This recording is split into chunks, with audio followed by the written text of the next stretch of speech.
All right, welcome to the Open Mind Podcast, or you can say the OM Podcast. I'm Sam Jr., and with me here is. Sela. All right, today we are very excited to have our next guest. I believe this conversation is going to be so interesting. Yeah, I'm so excited. We've already been talking excited. so much. Yeah, like I love his vibe.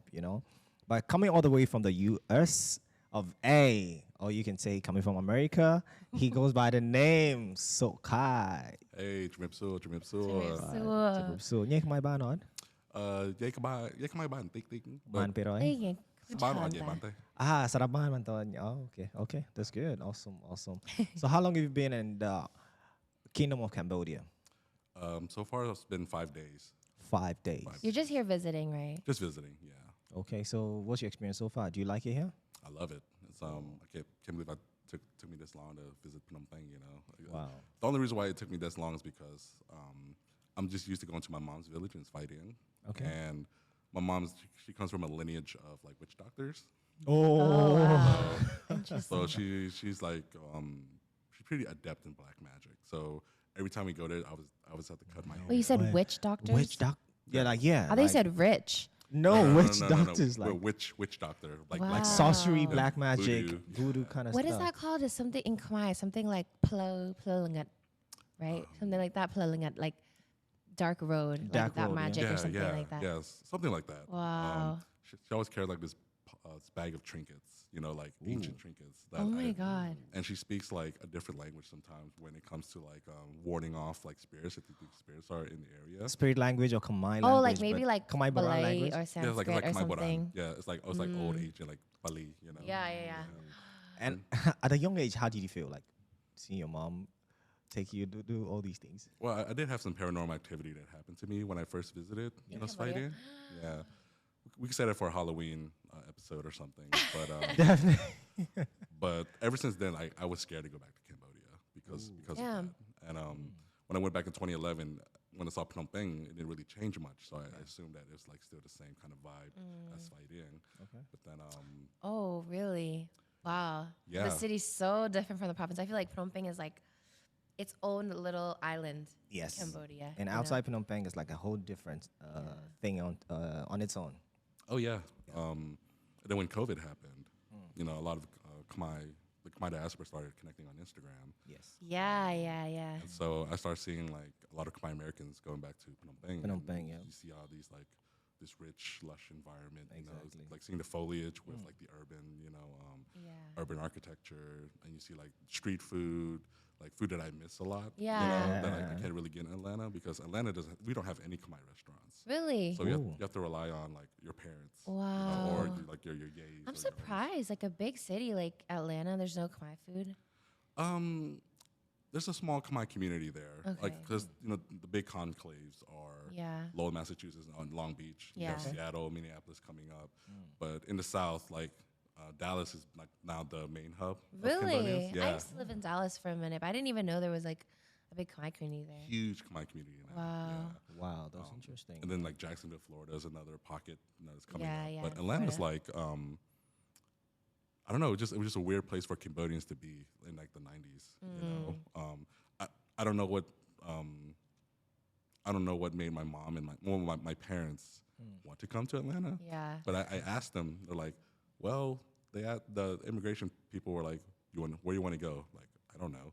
You want to go to Atlanta? Sure. Let's do it. And it's like crazy because how are they supposed to know? It's like a completely foreign land to them. Like Yeah. they're just like they have no idea what it is. They're just gonna take what they can get, right? Exactly. Yeah. But how was growing up in Atlanta was like the feeling like because a bit Like crazy. as a Khmer person too.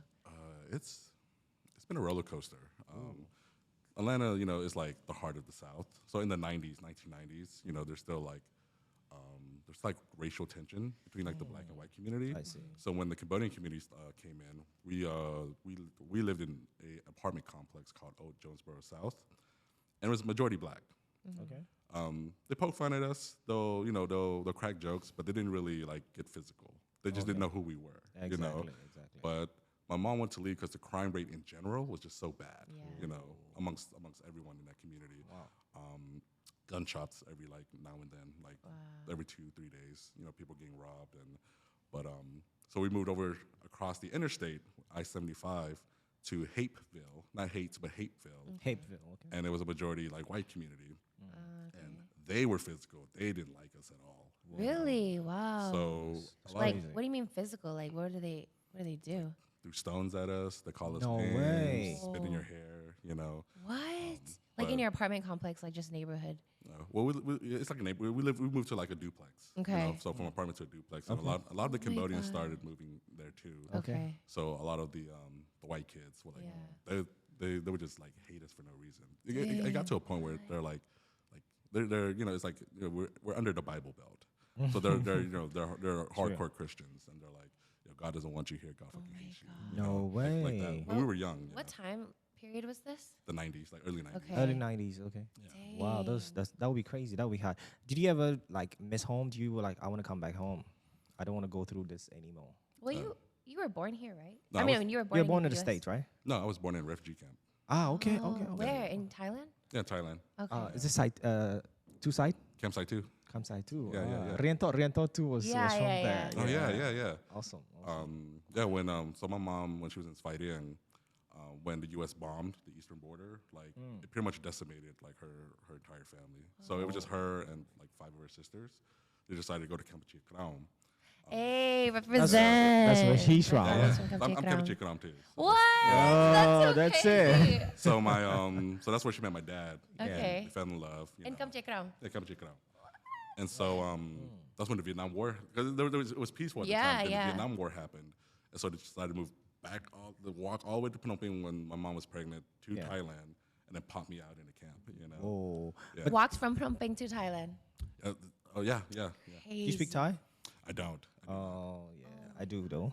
But what's the difference between Kampuchea Krom and Kampuchea? Oh, are we getting Just- into that? Just because some of our listeners might not be able to understand Kampuchea Krom because they feel it's one community or one society. So just a little brief. Yeah. So from my perspective, Khmer-Krom is it was Cambodian land that now belongs to Vietnam. Okay. So we think of like Saigon or Ho Chi Minh City. Like a lot of Cambodians in Vietnam still call it Pre Naqor. Pre Naqor, Yeah. I see. Yeah. And a lot of the cities in Vietnam, they still go by the Cambodian names, you know. Yeah. Like, I forgot what Sok Chang was called, but there's Klang. Clan. That's yeah. where my Oh, family's Klang. from. Yeah.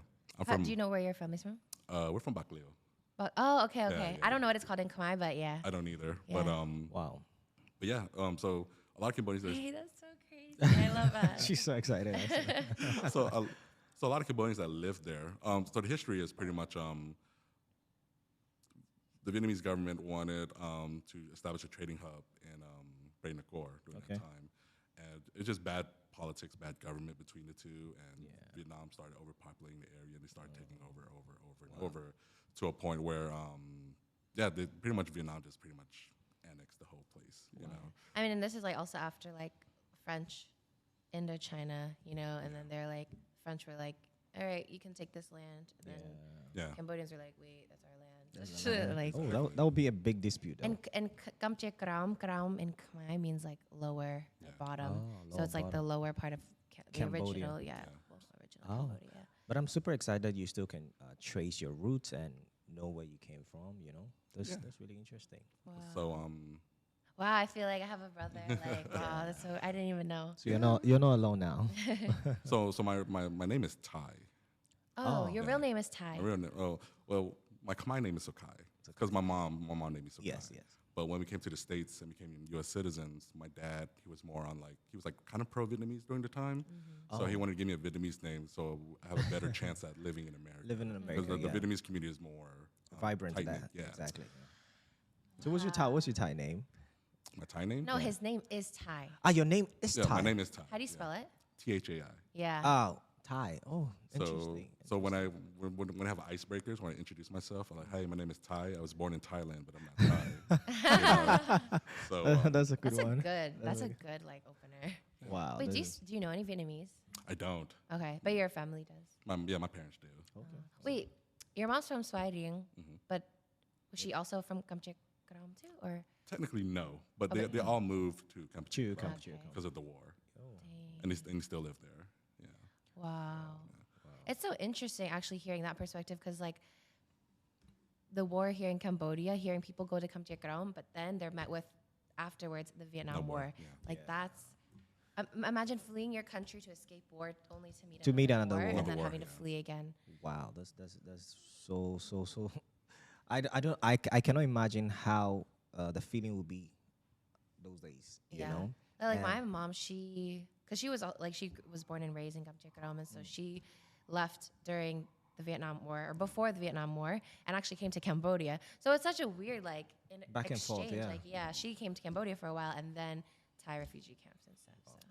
But you know, many people, many diasporas in the U.S., they don't know their roots, and they cannot see the connection to come back, right? So for you coming back is a big thing, I think. And do you think you want to stay? Just a few days you came, you want to relocate back to Cambodia? That's been in my mind for a while. All right. But yeah, it's just the fact that even Cambodian Yes. in America is different from like mainland Khmer culture. So just to go back to the 90s, so just to make the long story short, No worries. a lot of the Cambodian. Are you a '90s baby? I'm an 80s baby. Okay, I'm pretty old. You don't look it. You don't look it though. Oh, thanks. Well, the salt and pepper here should give it away. But so a lot of the Cambodian guys, they all banded together to protect ourselves. We started our own gang, and In Atlanta. and we protected. What happened was one of the white kids, like I don't know if you say the word, but they essayed one of our friend's sisters, like they like sexually, And so we got really mad. We got angry, so we had like this huge rumble. I was only 6 at the time, but I got into it. I broke a couple ribs, Okay. What? 6 years old? You're strapped. 6 years old. And that's the reason why our parents had to move us out because of that huge rumble that we had. Oh my God. and that's Was this all with like you're like a Cambodian gang or It was a Cambodian gang versus like that white? yeah. But like it was very peaceful, but my parents moved me to Clayton County, which is like 10 minutes south of where we lived, just right after the perimeter of Atlanta. Okay. And this is where I don't know. There's like this perpetual Khmer Rouge kind of ideals come in because some of the Khmer people that moved into the Atlanta community, they were still like Khmer Rouge remnants. And so because what failed in Cambodia, they thought they could perpetuate those ideas in our community, in Atlanta. Nice. So a lot of the kids, in this gang, they wanted more power. They wanted more control. And my brother at the time, like he was considered like a block captain. He was only 14 at the time, but he was kicking ass. Like Life as a Cambodian American in Atlanta as a kid, that's like I've only ever heard about this stuff, and like I think actually not a lot of people like outside of Cambodian communities know that in the U.S. Cambodian Americans make up a lot of like the gangs. Like The gangs. if you're thinking about like out of the Asian community, it's a lot of times Southeast Asian. It's usually Cambodian, maybe Thai, Lao. It's because You're the toughest kid, right? Yeah. You have to be tough because looking at your background, where you came from, and where you find yourself now, you might see that, oh, I came from this place. It was really tough. And here it's like, they think it's tough. It's not tough. I've been through worse. yeah. So it's like, I need to face it. But it's really interesting. So what do you think about the new Cambodia era? Because I say, compared to the Khmer Rouge, and this time, Cambodia has taken a big step into a new direction. Oh yeah. I felt like a lot of us are like healing now. Like it took a while for a lot of like Khmer Americans. I assume in Cambodia too to get past that trauma, that dark age. And so it just, I guess for a lot of Cambodians now it's like, what now? What do we do now? How do we preserve our culture? How do we, what's the word I'm looking for? How do we continue? How do we define Khmer excellence? Khmer excellence. Yeah. And so, but it was hard for us in America to do that, especially living in Atlanta. Yeah. But what happened was when Khmer people wanted more power, they ousted my brother and like a whole bunch of other Khmer kids because we're Khmer-Krom. Yes. Like, oh, you're not really Khmer. You're Vietnamese. That kind of thing. So people say even that. in even in the U.S. In the US, in it's still profiled. in your Cambodian gang, you still were like Yeah. discriminated, like put down. Like that's And because of that, like we had like Khmer factions now that were going against each other. You know, it was just a perpetuation of like the Khmer Rouge, you know. And Khmer against Khmer. Is Khmer just against Khmer. kills That's me. that's It's so sad. but nowadays I see like people are trying to like work together, you know, Yeah. because back then there's like this crab in a bucket mentality where trying to pull it down. yeah, Khmer people always pulling each other down, but it's really cool to see Khmer people supporting each other now, you know. So it's a big step in the right direction. I definitely see a lot of room for improvements. Yeah. You know, coming from where I come from, especially in design. You know, I really want to. I'm considering coming here and just teaching design to creative kids here. Honestly, I've seen some of your work. It's amazing. Really, really amazing. Yeah. Like It's- modern, but with that cultural like flair to it. Oh, thanks. It's, Like, It's so unique. I feel like, what are you doing in the States? You should come to Cambodia because definitely you have something unique that Cambodians are ready to accept because they need to be taught this new trend that's going on. And I think the use of your AI to describe how rich Cambodian culture and heritage is so unique. You know, some of the topics or some of the topics, artwork. the artworks you show out is so unique. But what inspired you to go into that direction? Pretty much I hate to say it, but it's the Khmer Rouge genocide because there's so many like really dope creatives and artists. Because my mom, she was a photojournalist. She was an aspiring photojournalist, but because of the Khmer Rouge, she had to throw everything away, and you know, so she did keep one camera, and she gave that to me, and that's how I got into photography when I was a little bit younger. But the idea when AI came to fruition was, you know, what would modern day Cambodian be like if the Khmer Rouge didn't exist? Exactly. You know, like I just want to show like the Cambodian community like this is what we could have been, you know, if the Khmer Rouge didn't exist. But it did happen. But Reimagine Cambodia. Yeah. That's so unique. And that's how I sparked the term reimagining Cambodia. Reimagining Cambodia. Because like, what if the fashion designers out there like still lived? You know, what if there was like engineers who wanted to build transit systems and railways in Cambodia? What would that look like? You know? I'm getting chills right now just like thinking about it. Like That's really good. And it got to a point where I started reimagining like, you know, what does Khmer cartoons look like? What do Khmer superheroes look like? You know, what does the Khmer anti-hero look like? You know, and so, but it got to a point where, I mean, there's still like, people are like, oh, you're stealing other people's styles and artwork because you know, AI is pretty much, they scrape images and Exactly, reference. it brings images from all. However, what people don't realize is like when you put in like Apsara doing Robam, AI doesn't pick it up because there's not enough data on Khmer culture on Google or anywhere for it to pull in. So when you put in that, the closest thing you'll get is like an Indian woman in a sari. yes, Yeah. because I've looked at like I've AI, seen it so many times. And I'm AI like, art. so I feel like is Cambodia related to Indian in any way or form? Because Oh, there's so many, so because many. the Angkor Wat was built by the By Khmer. by Khmer, yeah, by Hasta it was a Laman. Hindu. Nah, it was like But there's a Hinduism, Hindi. Yeah, it was a national Hinduism. Yeah, religion. that's what I'm Yeah. saying. Yeah. But even like Funan or like Cambodia, when they became to fruition, you know, like the king was Indian. Like he came from India. Married our Cambodian queen. Our Cambodian queen whipped his ass, by the way. So are you gonna do an AI on Queen him? Soma. Yeah. Are you gonna do an AI portraits on him also? I did AI portraits on him. Oh, you already. did? Oh, Yeah, wow. when you understand history, like people don't read sometimes on my Instagram, but like when I did Cardinia, he was like he had Indian features, you know, Yeah. like the first Khmer king, and people don't read. They're like, oh, like I thought he was Indian. Like yeah, like He is Indian. That's what I said. If you just read it, then You you should wouldn't read know. it, bro. because for Khmer imagery rendered in AI, you have to understand history, you know. So you have to really type out everything. And sometimes when you put in like beautiful Khmer women, it's always like a light skinned, you know, woman, which is fine. True. But you know, there's also like, you know, brown skinned, you know, Khmer women out there too that are like very beautiful. But so you have to really type out like beautiful brown skinned Khmer women. Yeah. And then it comes out. It comes out well. Honestly, even just like figuring out how to write the prompts for AI, AI, is a whole like thing you need to study in and of It's a itself. whole art itself. Yeah. Exactly. And Like, how that long? is How a long? skill. Yeah. How long have you used AI? 6 months. It's now to a point where I can the photography I do in Man, you're a Robam. pro. You know, the photography I do in Robam. Yeah. Like I'm using those images to train my own AI model.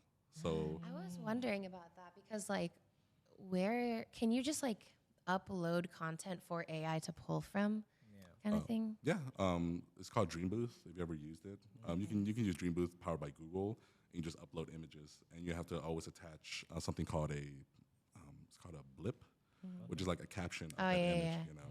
And then, but for me, I'm doing it locally on my own computer. Okay. So, Oh, so it's not public yet. Like people wouldn't be able to. yeah, draw it's from your not public images yet. Like, because I have to like reference like Khmer silk or Khmer patterns, Khmer dance techniques. So when you put in like Moni Mekala doing a specific bike, like it will produce that. You know. Wow. I That's think crazy. AI is going to reach a point where you can do visuals, you know, where you can do, let's say, short story animation.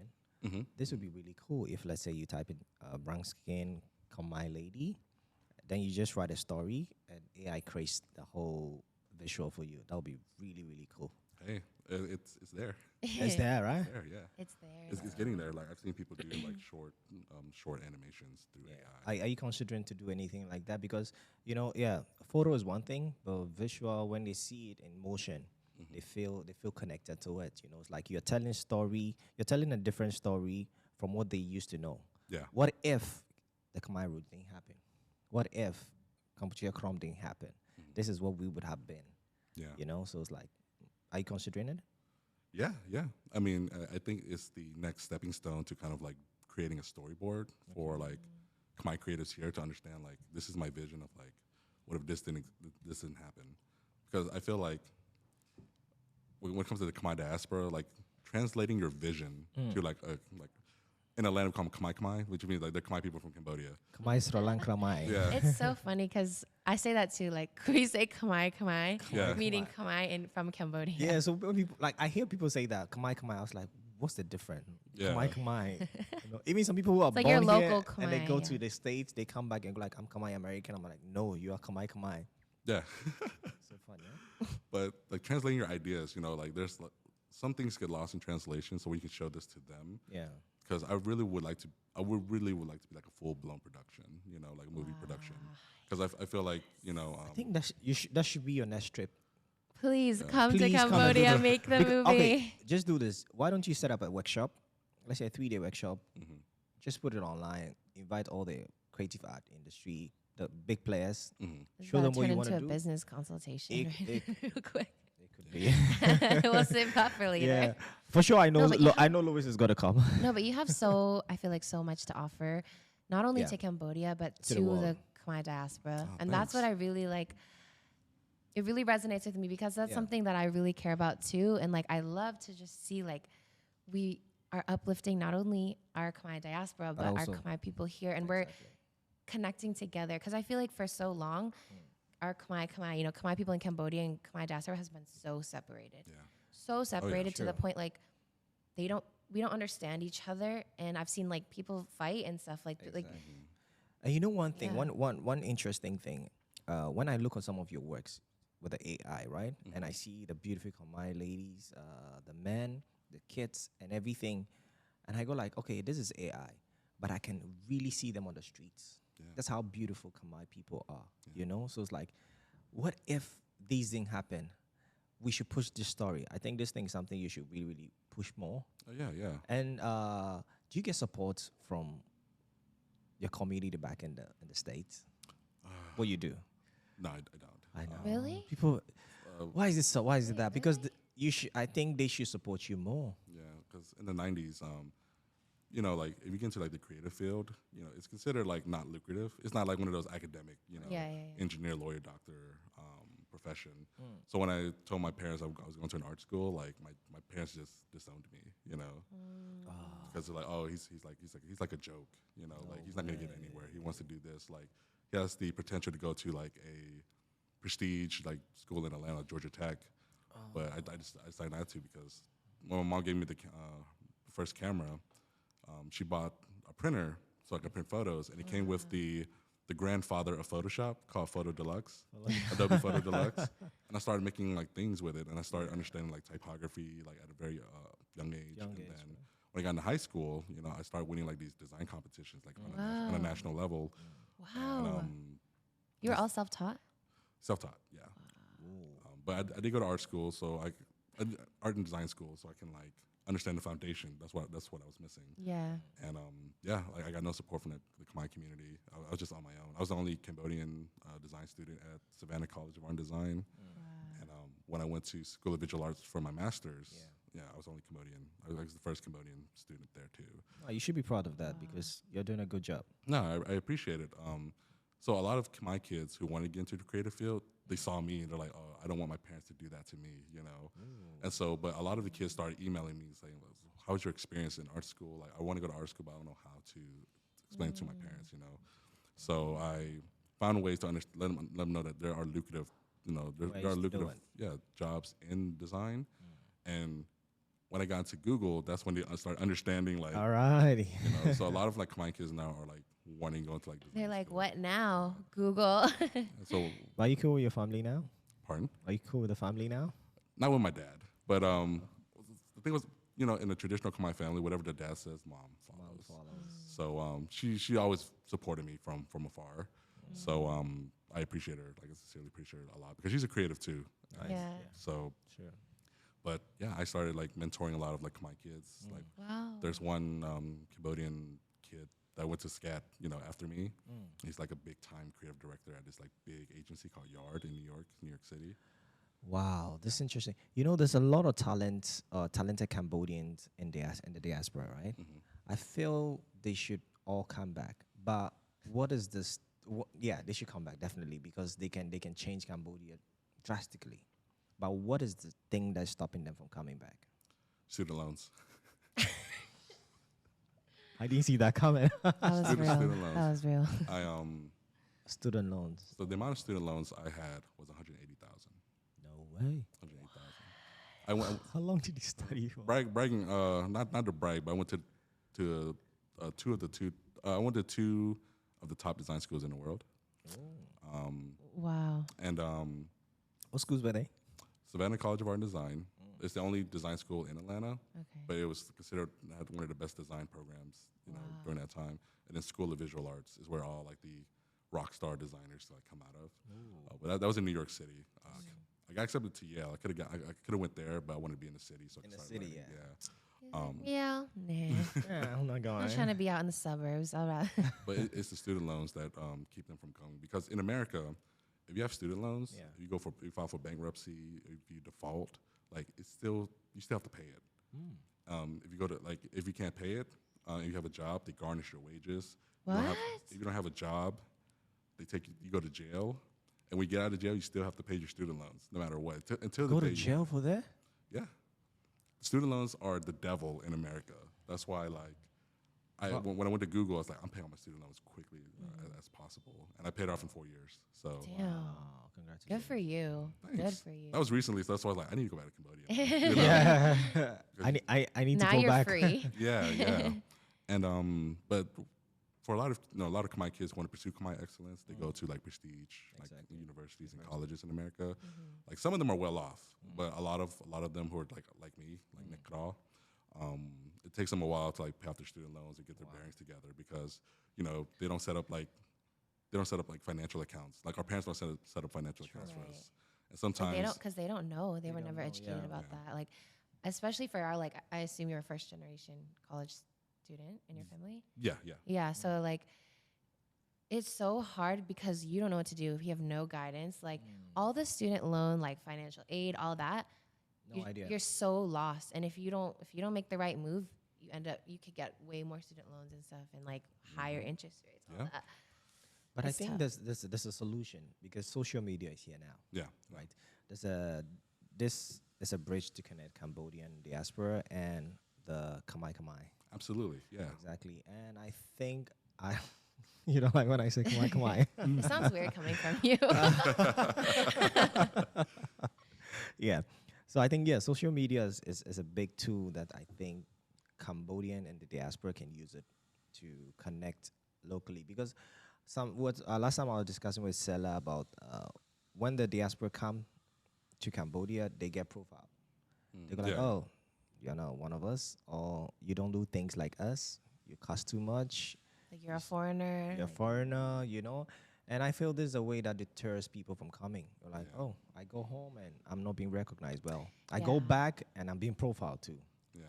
Yeah, I've had a lot of people tell me like, oh, when they went to Cambodia, when they spoke Khmer, everybody would make fun of them or say this and that, and so they would stop speaking Khmer, and they didn't feel like welcomed. This isn't like across the board, obviously, but like a lot of people feel that way, and then they like don't really leave with that warm feeling of like returning to their motherland. Instead, they feel kind of like more distant from their roots. But yeah, anyway, I think Cambodia is still doing good to put itself out there, but they'll need all the support they can get. Like yourself coming down to support. I see you do something with Baramay. Yeah. Like you said, like social media is the main connecting platform for the Khmer diaspora and like Cambodia because like it's cool to see like Cambodian people show off their talents. You know, or have a platform to show off their talents. And so Andrew, he started following me because I did a lot of Robam photography. And that was recently. I did that during COVID. And Wow. Shout outs to Andrew though, Andrew Mao. Yeah. And you realize I was in Atlanta, and then when he started producing the show, The Rapper, he wanted Khmer Want You With to be a judge. And so he just came out of nowhere like, hey, can you do a quick photo shoot for me? Wow. I'm like, huh? Do you want me to go to Cambodia? I can't afford that right now. Yeah, You yeah. know? It's like, no, Khmer Want You With. He's in North Carolina. Like, oh, we can make the trip, you know? Nice. Yeah. Nice. Wait, that's so cool. I That's love very how cool. like we're just so connected by our like being Khmer that we're like, yeah, okay, I'll do Yeah, it. Let's do it. Yeah. Let's Yeah. just do it. Yeah. Because I don't know, I just like giving like the Khmer community like the benefit of the doubt because a lot of my older generation like they don't trust their own people, you know, because of the Khmer genocide. And stuff. Exactly. But I try to like reframe that mindset, you know, and so yeah, Andrew reached out and he sincerely appreciated the gesture because you know I did it for free. Like that's cool, man. You know, That's like nice. it's just good to see like the Khmer show, Khmer rappers, like people all over like Cambodia, even Khmer-Krom come to participate. Yeah, you I know, saw that. I was so proud. So how do you feel when you went to the Baramay, the office? It's very modern. I like it. You It liked it? reminds me of like my Google office when I was at Google. You know, Okay, bottom right. like it felt like a modern office. You know, I was like, holy crap, you know. Yeah. And Like that exists here in Cambodia. In Phnom Penh. yeah, like 21st floor, and you see the whole like view of like you know from BKK1. You see like Oh, yes. It's, It it's a just- very nice place. yeah, it's like this reminds me of when I was in New York. You know, and so it's like it's very beautiful. And they showed me like their studio. Their studio is really it's not tip top yet, but the fact that they're able to record all their albums in this tiny studio is like that's what I like about Khmer people. Like they're really resourceful people Yes. with the little that they have. You Yeah. know? Because when I first did the Robam photography stuff, people thought I rented out like this huge studio. Like, no, I did this in my bathroom. You know. What? No way. Yeah. I feel like a sheet up. Yeah, I had a shower curtain that was green, you know, and I could just key them out like already. I just had to put my lights, you know, in the right Yeah, places. in the right place.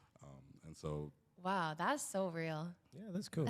So you visited Baramay, and what do you think about Cambodian music now?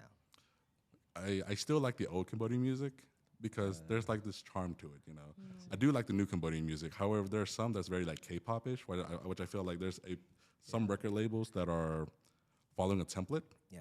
you know, and that's fine, you know, but it just feels so unoriginal. if True. that makes sense. Like True. they're trying to enforce like a rapping style or a cadence that's not really Cambodian. So when you hear Vanda and you hear like some of these new artists that are coming out, Yeah. they introduce like the Khmer instruments. They introduce like Time to Rise was a game changer. yeah, and Yeah, like, that was a like, game changer. This is like Khmer cadence. With you know? Master Kong, it was a big thing. I was like, holy crap! Like this really like a lot of the Khmer Americans now like they're paying attention to like Yeah. My music. Khmer music. I remember that was like for me, I wasn't really connected with the Khmer culture community at all until around that time, like 2021. And then Time to Rise came out, and like me and my friends, that it just like lit a fire in our community. I feel like, and it connected so many of us across the U.S. Like, it was like we're so proud, but we didn't even know. Like, I didn't even really know Vanda at that time. I didn't really know like Lukru Gongnai. Like, I didn't. And then that introduced us, and like we were like collectively just proud as Khmer people. For me too, I had something good from that song because it was at a point when I started doing TikTok, right? So I'm a TikToker. That's how I started. So I got a lot of followers from the States and Canada, texting me every day. Hey, what's up? Do you know Vanda? Is Vanda your friend? Because I use a lot of his content to lip sync and stuff like that. So it's like all these girls texting me like, hey, I'm coming back, can you introduce me to Vanda? I was like, hell yeah, let's do it. So Vanda, wherever you are, I've used your name a lot. No Yeah, comment. but yeah, come on.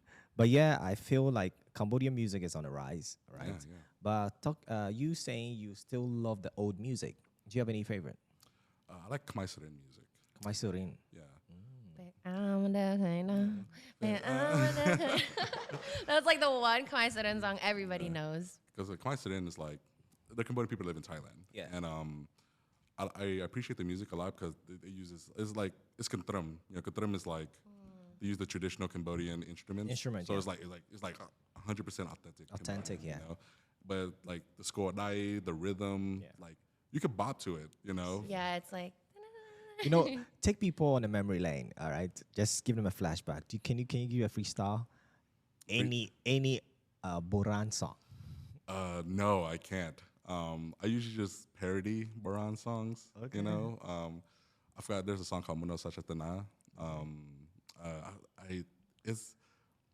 It's not really called that, but Is Boombaye? Is it Boombaye? No. That's not really Baran. It's like a '90s song. You know. Oh. But Baran songs are like, you know, like Cincy Samud and Rosé Yeah. Sotia talking, like they're like singing to each other, you know? But yeah, but that was the other one is more like party songs, like Cambodian party songs that you're. talking about, right? Is it Boombaye? Yeah. La La La Boom Baye. I want to hear a freestyle because I saw you sing that song and it was really good. I don't know. I really can't freestyle though. Like it's only because the reason why I appreciate Khmer Surin song is because they're not repressed. They're not repressed like Cambodians are in the mainland.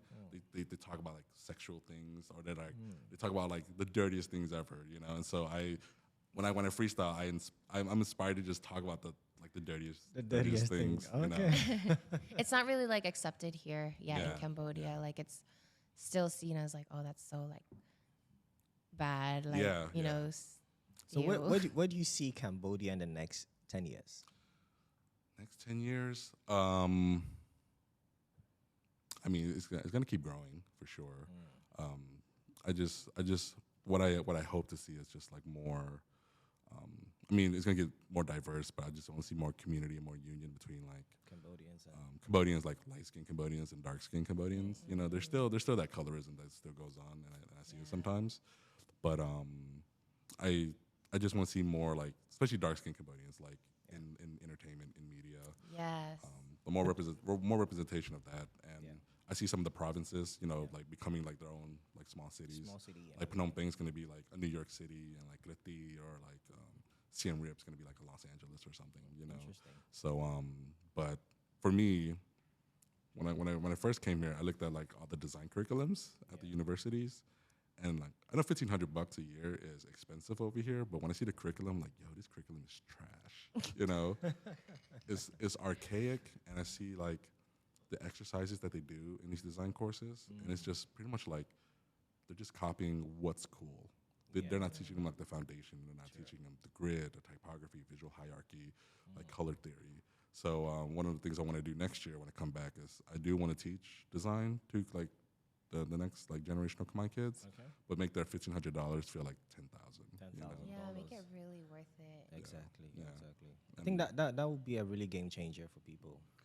That and also accessibility to the tools here in Cambodia is also a challenge because like you can't really buy Adobe like Photoshop or anything here. You have to Although you're from the States. you have to like say you're from Australia or a different country, so you can order it and like download it here. Like we put Cambodia, like they don't sell it. Like Adobe won't sell like Adobe products here, which is crazy, you know. But I'm actually gonna do a workshop with Bottom A, their artist team, just showing them like my process and like just to give them like a breath of fresh air because of like I feel like what Laura was doing with the original music movement in the next 10 years, I think like the original artists or original design movement is gonna come because if you look at Cambodian art back in the days, it had its own foundation. They used the grid system. They had symbols, they had patterns, they had motifs, they had a color, they had like a color palette that they used to like represent specific ideas and expressions. But it's kind of lost now, you know, because we're all following like what's cool in like Thai movie posters, for example, Yeah. you know, or what, you know, in their album covers or whatnot. Giving some, I've done some few movies, and I see that most Khmer movies they either try to copy Korean style or the Thai style, right? But I feel that Cambodian has a rich culture that they can make a story from all these rich culture, Yeah. right? But it doesn't happen. I don't know why. But coming to my question, right? I want to ask, what do you think Cambodian can offer in the international stage? What Cambodia can offer on the international stage. I don't think we're there yet, only because Cambodia needs to offer itself, you know, to the Cambodian people. Cambodian you know, people. Yeah. like the freedom of expression, artistic expression, even like, you know, like visceral Cambodian like emotion, when it's tied to like the Khmer government, the Cambodian government, they're not going to see eye to eye at all times. So I heard this from San, who's like a filmmaker. He said, if you're going to do something that, you know, that's not going to be eye to eye with the Khmer government, you have to do it really well. You Yeah. have to do it at the highest art so that it becomes accepted, you know. And there's a lot of But they Khmer, can't say anything. yeah, and so they can't say anything because people are like the Cambodian people are like, oh, like this is what we've been wanting to say all this time, and they appreciate it. Yeah. And then it gets more international attention, and the Khmer government is like, oh, like this is one of our like you know mainstay pieces of of Khmer culture. So I think what we need to do as Khmer people first is what we're good at doing, do it at the best level, Yeah. so that it becomes more accepted and more just revered by Khmer people. You know, there's still a lot of taboo topics that a lot of Khmer people don't want to talk about. You know, and some of my ideas, like some of the stories I want to write, like I want to talk about them. You know, Yeah. because it happened. You can't hide it. For us to heal and move on, we got to patch these things up if you want the Khmer diaspora to come back to Cambodia. Cambodia, You know? yeah, you need to make it right. No, can you tell us about some of those topics you're thinking about? Sure. Open So mind is fine. one of my stories called The Red Ogre. It's Yakahama. So it's pretty much like a Cambodian anti-hero who grew up in the diaspora, but he was pretty much like prostituted out to like the Lokchum Theos of that time. And this is based off like my own like Research. not my own experiences. Experience. Yeah, Oh, yeah. wow. And so he had to continue to do that. He had to continue to do that, but his auntie, took him out of there, took him to like this secluded area, taught him like Gun Khmer, taught him how to like survive, Wow. taught him how to use an axe, Yeah. you know, taught him how to like pretty much like just live on his own. Yeah. So the axe would become really important because that's like the weapon of Rimasoa, in Moni Mekala. Like so, pretty much but when he comes back into the community as a better man, they still betray him. They still like stab him in the back. You know, like they seem better. Like, they don't want him to be better. They want him to just be a cash stay. cow, for his family. But he becomes like this dark hero, this Batman, and he tries to save all these other kids who are like stuck in this like kind of reality. But like sexual abuse, like as kids, and especially in the Khmer American diaspora, it was really big. And I thought I was the only one during that time, and that was one of the reasons why I don't want to date Khmer women, because of what they did, and to a lot of the other kids, they do it to Khmer women. Like it happens to Khmer men and Khmer girl, Khmer women too, and so that's why like there's like this how do I say it? This tension of Khmer people don't want to associate themselves with the Khmer identity. I was one of those people, because like my brother was murdered by another Khmer person, Oh. because of that power struggle. Wow. Oh, it's fine. This happened like a long time ago. Then me being sexually molested by my babysitter, like these two teenage Khmer girls, and so. But the thing is, like, as much as I tell my mom doesn't believe You. Yeah, because like as for some reason like there's like this inherent trust with women, with other women, in the Khmer community. So I always get the short end of the stick. But it was rough growing up. As I started getting, like trying to get into relationships when I was older, like those traumas would hit, and I wouldn't understand why. And therapy wasn't really accessible to the Southeast Asian community during that time. So I wasn't able to connect with my Khmer roots until like 2.5 years ago. Wow. But how did you get out of that space? how to get out of that space. Like, how did you change your mentality about the whole incident? I had to go to therapy. I specifically chose someone who had experience in dealing with like child abuse, or like sexual abuse as a child. But she told me, like, I can only get you to the starting line, you know. But from their point on, it's on you. Like you have to run your own race, you know. You have to walk your own path. And slowly but surely, you know, it's been going pretty well. And I also have to realize with the social media platforms, seeing other Khmer influencers, tastemakers, creatives, I realized that they found their own way of like exploring their own Khmer identity, because I was following the template of what the community what the community was saying. This is the Khmer identity, you know. Like my father, like growing up, like I want you to be a man, like go out there and be a man. Like you need to show me how. Show me how to be a man. You know, exactly. Show me how. You know, and so I had to learn on my own. But then I realized like I've been associating the Khmer culture to my own local community, but the Khmer culture is like worldwide. It's global. So much bigger. Yeah. And so I realized like, oh, like there's people out there who have the same negative views of Khmer culture, but every culture has that. You know, I started realizing every culture has that.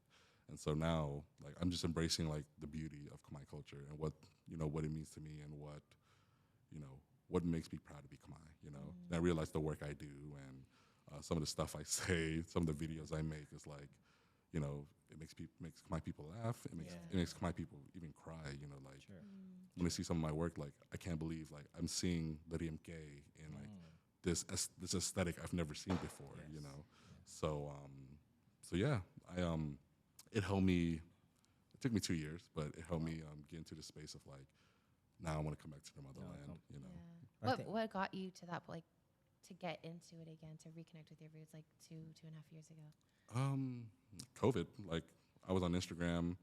One of my friends, he's a dance teacher. Like he does rabam, and he's like, "Hey, I need promo materials for my troupe. I need to recruit more dancers." I was like, "I got you." Like, but he thought it was gonna be like a simple photo shoot. Like I brought all my lights, All the and lights, stuff, you know. He's like, "What is this?" Like, "Oh, trust me, like it'll be quick." You know, I started taking photos, and once I put it out there, like all of a sudden, all of the like grandmasters start seeing the work that I've been doing, and they've been like showing me like respect, you know, and showing me I don't know, they've just been liking my stuff, and like the whole Rabam like circuit, like I thought it was just in the U.S., but internationally they've picked up my work, you know. But it's funny because when they see me in person, like some of them assume like I'm like this like light skinned Khmer, like very uppity, like clean looking like guy. And like I have gold teeth and like and I'm like dark skinned and regular. Like I didn't expect you to be like this, you know. You're like, but at the same time, like I'm like it's very humbling because like growing up, you know, in the '90s, like I've experienced like racist stuff most of my life, so none of this like bothers me at all. You know, it's just like, oh, like they just need to see more of like this archetype of Cambodian, so that it becomes more accepted. You know, but every time I go, they think Jerry is the photographer and not me. oh my gosh. But I want to know, what's the story behind your gold teeth? It looks so dope, though. Thanks, I appreciate it. So it's a southern thing. Oh, I see. So when the Khmer-Krom community got ousted, so a lot of us we were taken in by the black community in Clayton County because we didn't want to go to the temple. We didn't want to like go to like these Khmer gatherings. So we started hanging out with the black community, and once they found out we like smoking weed and drinking Hennessy, we became instant family. Instant click. Immediately. Instant family, you know. And so they started hearing about our stories, and they started hearing about what we went through in the Khmer Rouge, and like even though our traumas are different, but the strength it takes to overcome that, I feel like it's the same, you know, with Black American history and being Khmer. So gold teeth is pretty much like a rite of passage in Clayton County. Oh. So whenever you turn 18, if you survive, you know, Clayton County. Wow. Because, you know, it's the Is crime. it rough? It's rough. It's rough. Damn, Can you give us any survived story that happened when you were growing up? Crazy story. Crazy story. So I'm interested. well, this is in college. It wasn't really in Clayton County, but a whole bunch of Clayton County people went to this particular nightclub. Yeah. And my friend, he's an international student from SCAD, you know, this Korean guy. Yeah.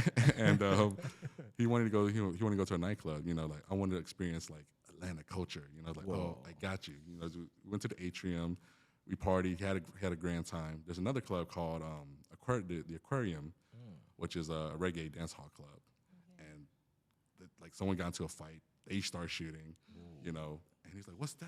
I'm like, "Motherfucker, get down!" You know, like the first thing I got down, but he was looking around, so I had to tackle him, and I ended up getting shot in my left butt cheek, you know. Oh. So it was a 5.7. It's like a rifle round, you know. Oh, that's big. It was pretty big, and I couldn't walk for like 6 And they months. just had that at the club?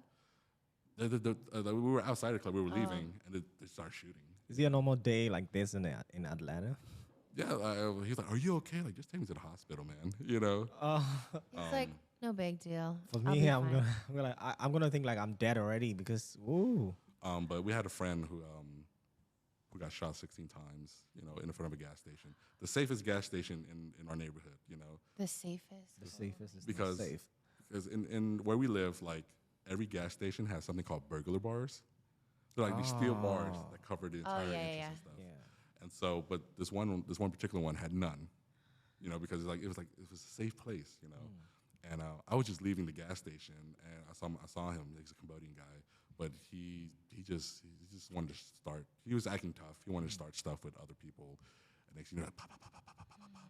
You know, a couple bullets hit my car. I'm like, fuck, I gotta get my window replaced. You know, I didn't get hit, but luckily be alive. But he didn't survive.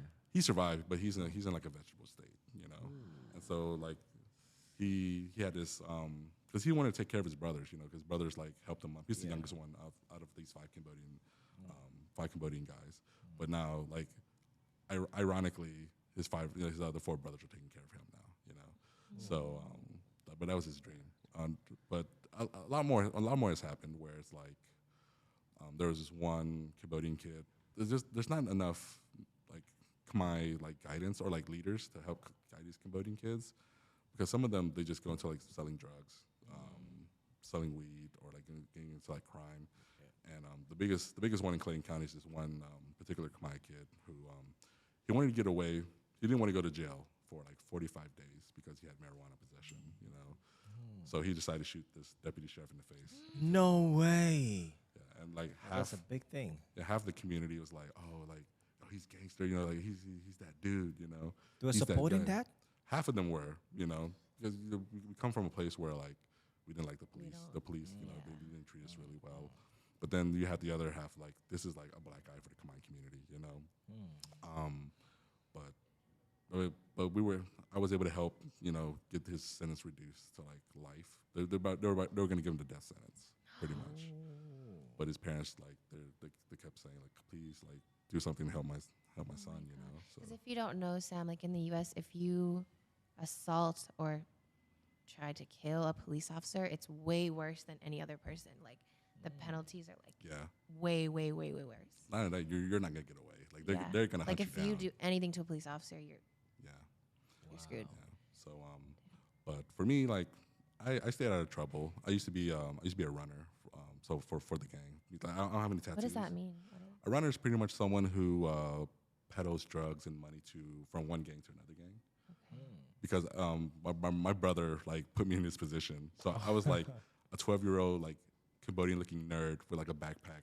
So nobody's gonna suspect you. Yeah, full of drugs and like $10,000 in cash going to another gang, you know. And so that's why I don't have any tattoos yet, because my brother's like, I don't want you to be identified. So no tattoos. So I don't have any tattoos yet. But ever since he passed, are you gonna have one? Ever since he passed away, you know, it's just like I felt like it was gonna like how do I say it? Like dishonor his wish. Yeah. But at the same time, like I want to come my tattoo. I want to suck Set you on. Yeah. So I think he'll be okay with that. I think so. Yeah. Wow. But yeah, it was rough. But I got this set of teeth from my OG, this black dude named Bunky. We call him Bunky, but he passed away a long time ago. But he's like, you're one of us. Like, I don't care if the Khmer community accepts you or whatnot, but you're one of us now. And he gave me like this gold set of teeth. But I didn't understand at the time because you had to get it molded first. Yeah, because like, did it fit? yeah. And I was like, what are you doing? Like, I just like, don't worry about it. Next, you know, on my birthday, you know, he's like, Aw. you know, Wow. it's like welcome to our family, you know. But ever since he passed away, like I always like carry a gold set of teeth. But every Khmer dude in Clayton County have like a pair of gold set of teeth. By the time they're 18 or like 21, yeah.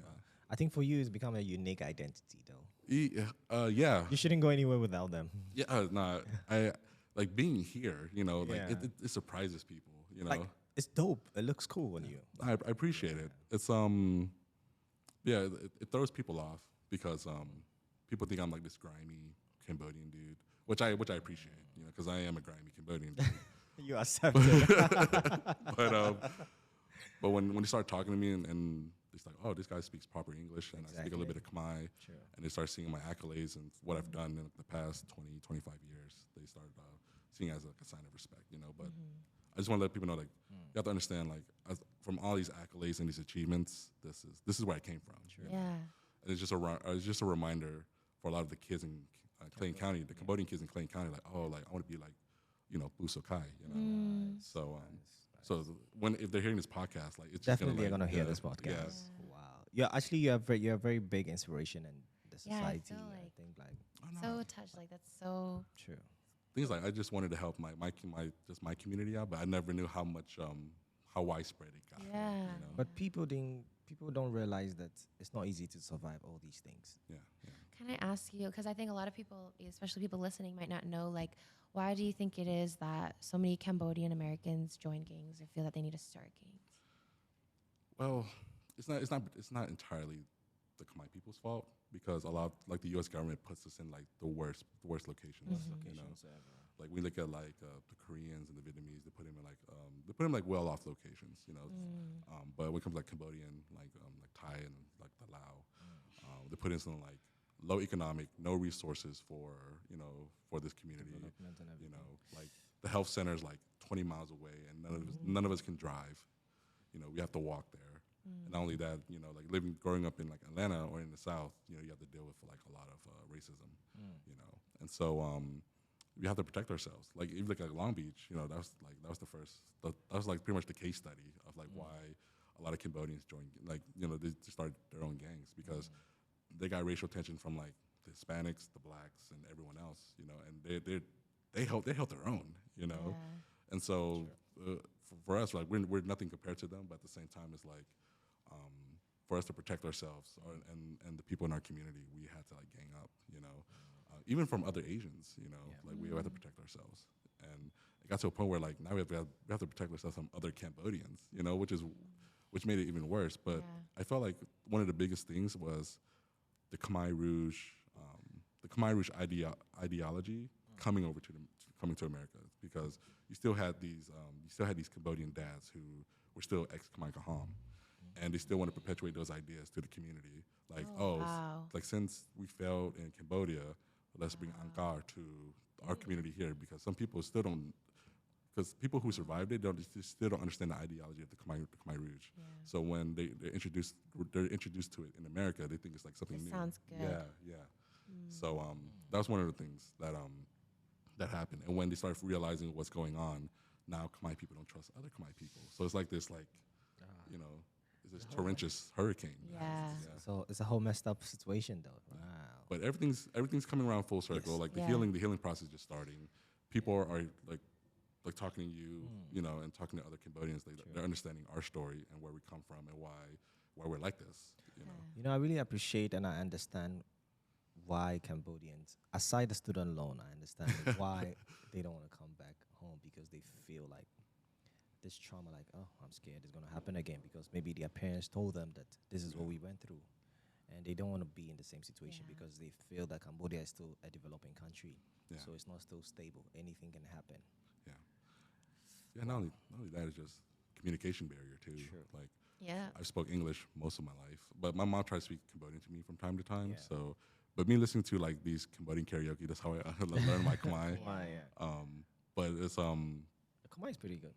I appreciate it. A lot of people say, because I have a southern twang sometimes, they can't really understand my Khmer. Oh, interesting. Yeah. Southern Khmer, but in the U.S., like Southern. Yeah. Yeah. Is there like any like Cambodian slang from your area that's only like that only your area says? Like Lowell area, or you Yeah. mean in Cambodia? I actually didn't grow up speaking Khmer. At all. Like I started Self-taught. learning in like 2021, 2022. Mm-hmm. So I didn't know any Khmer growing up, and like the only Khmer I heard, it was like bad words. Oh yeah. So like I didn't know anything. So Because in Clayton County, like a lot of us, like we try to speak Khmer the best we can, but at the same time, we were like how can our Khmer be different from other Khmer people? You know, Yeah. because like people from Long Beach, from Seattle, and from Atlanta, like the way we grew up is really different. The way they dress is Yeah. really different. So the one thing that stands out to us is like maintain talenten. maintain. Maintain so much. It's like maintain is like for real, you know, like oh, mas like oh maintain. Maintain. It's like maintain. Maintain talenten, like for real, like Oh, maintain, talenten, yeah. maintain. Because in Khmer, they always add that little extra little. Yeah, There's yeah. a word for it, like, you know, like, tona, tanay. Like, you add a Yeah, little, yeah. like, yeah. And so when I hear that, like, oh, he's from Clayton County, you know? Yeah. So He said the code word. yeah, like Maintain. there's certain Khmer words that you only hear in certain areas. So I was just curious about like if like Lowell or Long Beach I had like, heard something. I've never used this, but because I have an older brother, he lives in Lowell for a while and stuff. And like, I heard it's like very Khmer American. It's so bad. But like, people like a girl, if they see a girl who's just not it, they'll say sap. oh You yeah, know, yeah. sap is like means like no flavor, Yeah, like yeah, yeah, plain. yeah. Like when I heard that, I was like, no way, that's So crazy. bad. Yeah, a lot of the like slang we hear in Atlanta, we just directly translate to Khmer. Yeah, You know? And it so sounds funny. so. And like I feel like here in Yeah. Cambodia, like certain things that we might say, it wouldn't make any sense Right. here. They'd be like, what? Yeah, it's so funny. Interesting. Yeah. That's a good story, though. Yeah, but yeah, the communication barrier is like probably the biggest factor, you know, because a lot of the new Khmer generation kids in America, they don't even speak Khmer, you know, Yeah. and so trying to like identify with their roots, even their parents don't even speak Khmer, so it's hard for them to pass it down. Sure.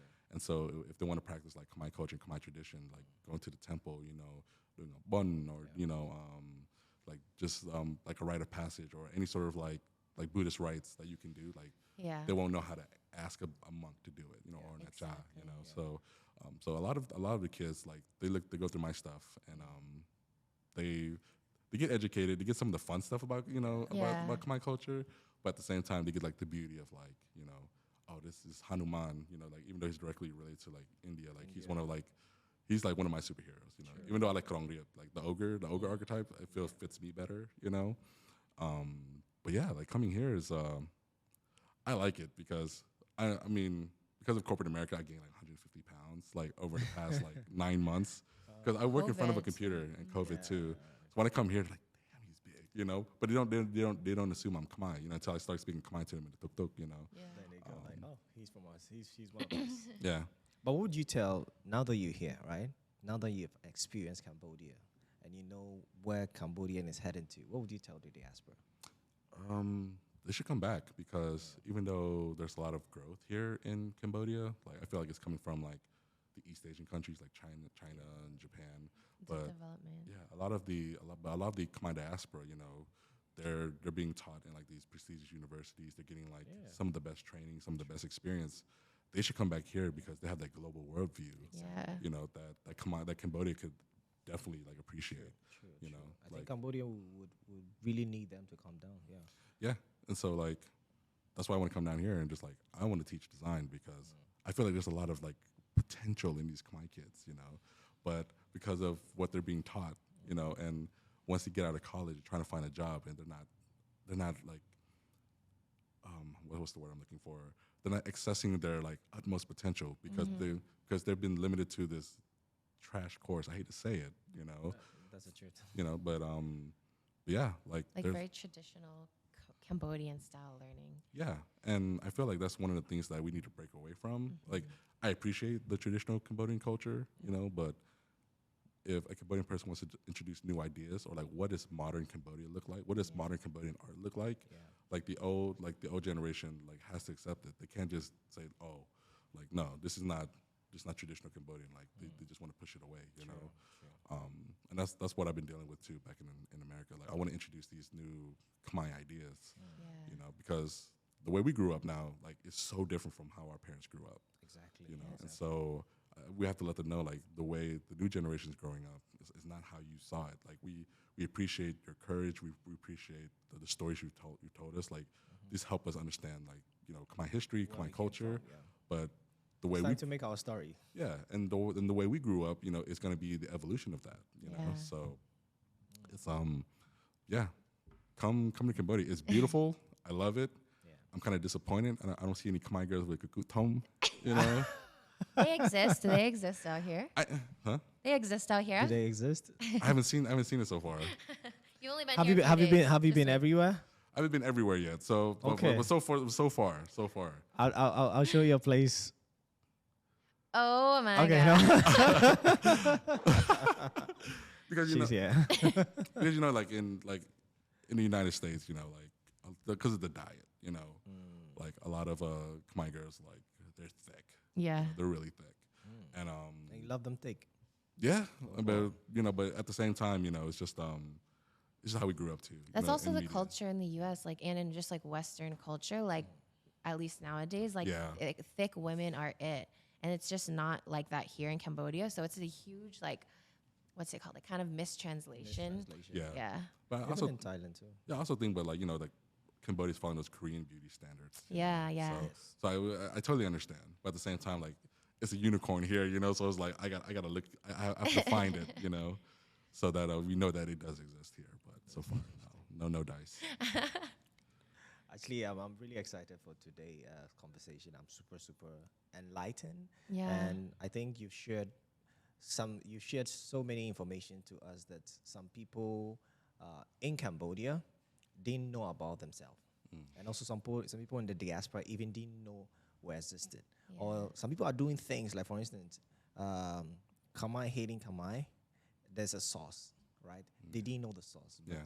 you've explained it that sometimes it comes from their fathers still having that old mentality about the Khmer root and everything, and they're trying to pass it on to their kids. But I think things are now changing, Yeah. and definitely they should come down. They should definitely come down to Cambodia. Yeah, I think it's a wrap. Thank you so much for coming. Oh, no, thank you for having It's me. a pleasure. Yeah. But how can people support you? Just follow my Instagram, Sokai Yoon. I know it sounds Korean, Sokai Yoon. because it's a play on Yuan, because I'm Khmer-Krom, Ah. But it's also it's to honor one of my best friends. He's Korean. His last name is Yoon. He passed away recently, so that's why I just took my Khmer name and his name, put them his name together. together. So it's like a play on those words. Yeah. But So meaningful. yeah, follow me on Instagram, Sokai Yoon. That's pretty much it. Okay, if you have 5 minutes to tell the world something, what would that be? About 5 minutes, come to Cambodia. It's beautiful. Like you can go to Thailand, you can go to Vietnam, but there's something unique about Cambodia that just you have to see for yourself. And I'm seeing it now. You just have to be there to. It's a feeling that you Yeah. have to be here to feel it. Yeah. Yeah, and so all the talented Khmer folks in the U.S. like definitely come through. Like after seeing Sela and Andrew, they're coming back home. They're coming back home here and just making. They're making a big difference. Yeah, it's making a huge difference. Like it gives us that hope that me and all these other creators back home, like they can make a big difference here too. Yeah. But I know the economy here is different from the American economies. Like you really have to have that willpower to say, you know what, like I'm doing this for the people, not doing it for the money. The money will come later. Exactly. And definitely it will come. Yeah.